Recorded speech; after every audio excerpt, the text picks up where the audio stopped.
今日嚟到介根本町呢度啊，一個被譽為咧喺日本咧比較有錢嘅地區啊。咁行下咧就見到呢間拉麵大戰爭嘅鋪頭裏面好鬼靚喎。呢間嘢正嘅地方係用名古屋膠子雞湯做湯底，同埋就係我最中意嘅原片叉燒啊！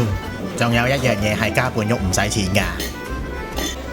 另外呢度嘅鋪頭設計你睇下幾鬼靚。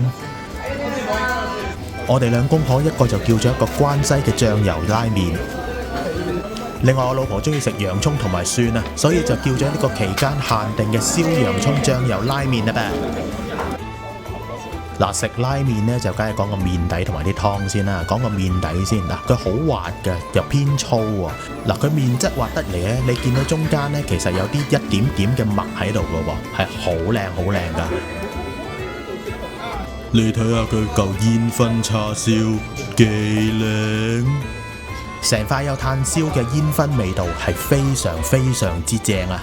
另外佢個餃子同一般嘅餃子唔同喎，係點鹽唔係點醬油嘅喎。今次係我嘅誠意推介，下次再介紹啲好嘢俾你哋。